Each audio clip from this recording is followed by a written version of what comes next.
Hello viewers, আশা করি আপনারা সবাই অনেক ভালো আছেন। আপনারা নিশ্চয়ই অপেক্ষা করছেন মে-জুন মাসে সবজি চাষের ভিডিও দেখার জন্য। হ্যাঁ ভিউয়ার্স, আজকে দেখাবো মে ও জুন মাসে কোন কোন সবজি আপনি খুব সহজে চাষাবাদ করতে পারবেন এবং কোন কোন সার প্রয়োগ করবেন যাতে করে সবজি চাষে বেশ ভালো পরিমাণ ফলন পাওয়া যায়, এবং কোন কৌশল ব্যবহার করবেন এবং কোন সার ব্যবহার করলে সেখানে খুব কম খরচ হবে। তাহলে অবশ্যই পুরো ভিডিওটি দেখতে হবে। এছাড়াও আজকের ভিডিওতে বিশেষ করে মরিচ চাষের ব্যাপারে আপনারা বেশ কিছু গুরুত্বপূর্ণ তথ্য জানতে পারবেন। এছাড়াও অন্যান্য সবজির মধ্যে বেশ কিছু টিপস জানতে পারবেন। বিশেষ করে মিষ্টি কুমড়া চাষ করছেন তাদের জন্য তো রয়েছেই। তাদের জন্য একটি গুরুত্বপূর্ণ টিপস দেখাবো এবং কিছু গুরুত্বপূর্ণ হ্যাক শিখিয়ে দেব, যেগুলো ফলো করলে আপনারা অবশ্যই যে কোনো সবজি চাষে বেশ লাভবান হবেন। এজন্য অবশ্যই আপনাদেরকে শেষ পর্যন্ত দেখতে হবে, যাতে করে আপনারা অনেক কিছু জ্ঞান অর্জন করতে পারেন। চলুন ভিডিওটি দেরি না করে শুরু করা যাক। শুরুতে আসছে মিষ্টি কুমড়া চাষ। আপনারা দেরি না করে মে-জুন মাসে মিষ্টি কুমড়া চাষের পরিকল্পনা করতে পারেন। মিষ্টি কুমড়া কিন্তু এখনকারই সবজি, অর্থাৎ এই সময় আপনারা মিষ্টি কুমড়া চারা তৈরি করে যদি চাষাবাদ শুরু করেন, দেখবেন মিষ্টি কুমড়া গাছে বেশ ভালো ফলন হচ্ছে। তবে মিষ্টি কুমড়া গাছে অনেক সময় কুমড়া ছোট অবস্থায় হলুদ হয়ে নষ্ট হয়ে যায়। তখন কি করবেন? দুই একটি যদি নষ্ট হওয়া শুরু হয়, দ্রুত তুলে ফেলুন। তুলে ফেলার পর এগুলো জমি থেকে একটু দূরে মাটিতে বসিয়ে উপর দিয়ে মাটি চাপা দিয়ে দিন। এতে করে দেখবেন অন্যান্য কুমড়াগুলো টিকে যাবে, কেননা এগুলো মাছি পোকার কারণে হয়। এজন্য মাছি পোকা বিরোধী ফেরোমন ট্র্যাপ ব্যবহার করতে পারেন।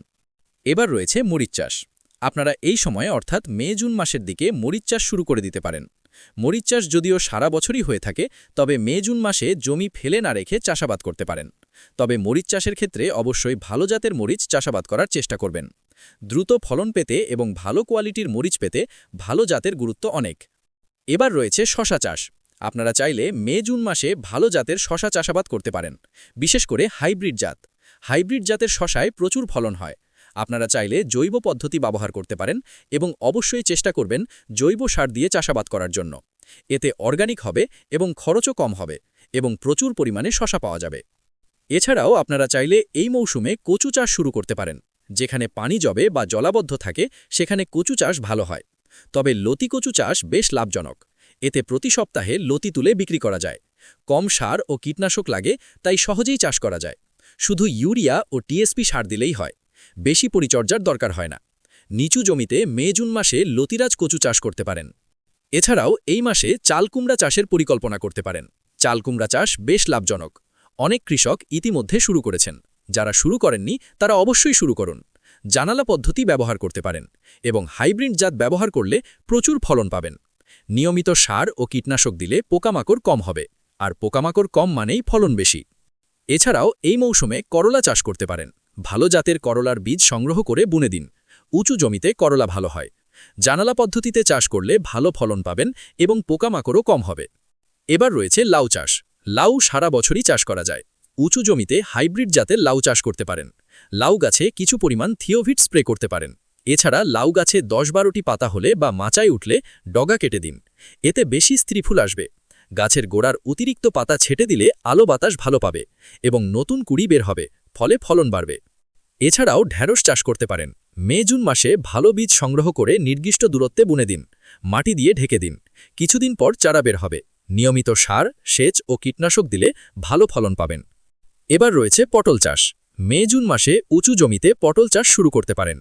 ভালো মানের শিকড় সংগ্রহ করুন। ফুল আসার পর হ্যান্ড পলিনেশন করলে বেশি ফলন পাবেন। পটল চাষে কীটনাশক কম লাগে। এছাড়াও গ্রীষ্মকালীন টমেটো চাষ করতে পারেন, যা উঁচু জমিতে ভালো হয়। ওল কচু চাষও করতে পারেন। বাড়ির আশেপাশে ছায়াযুক্ত ও নিচু জায়গায় সহজেই চাষ করা যায়। কম পরিচর্যায় ভালো লাভ পাওয়া যায়। এছাড়াও লাল শাক বা ডাঁটা শাক খুব সহজেই চাষ করা যায়। জমি আলগা করে বীজ ছিটিয়ে পানি দিলেই দ্রুত বড় হয়। এটি খুবই লাভজনক। ধুন্দল চাষও এই মৌসুমে করা যায়। হাইব্রিড জাতের বীজ বুনলে দ্রুত অঙ্কুরিত হয় এবং ভালো ফলন পাওয়া যায়। অনেকে বলেন মরিচ গাছে কম ফলন হচ্ছে বা বেগুন গাছে ফুল নষ্ট হচ্ছে। এর জন্য একটি সহজ উপায় আছে। একটি ছোট কলা গাছ কেটে ছোট ছোট টুকরো করুন। কলার খোসায় গুরুত্বপূর্ণ পুষ্টি উপাদান থাকে। এগুলো একটি পাত্রে নিয়ে ট্রাইকোডার্মা 10 থেকে 20 গ্রাম মিশিয়ে পলিথিন দিয়ে ঢেকে রাখুন 1 সপ্তাহ। 1 সপ্তাহ পর এটি পচে ভালো জৈব সার তৈরি হবে। এই সার গাছের গোড়ায় ব্যবহার করলে অন্য সার কম লাগবে। পাশাপাশি ডিমের খোসা গুঁড়ো করে দিলে গাছ দ্রুত ফুল ও ফল দেবে এবং পুষ্টির চাহিদা পূরণ হবে।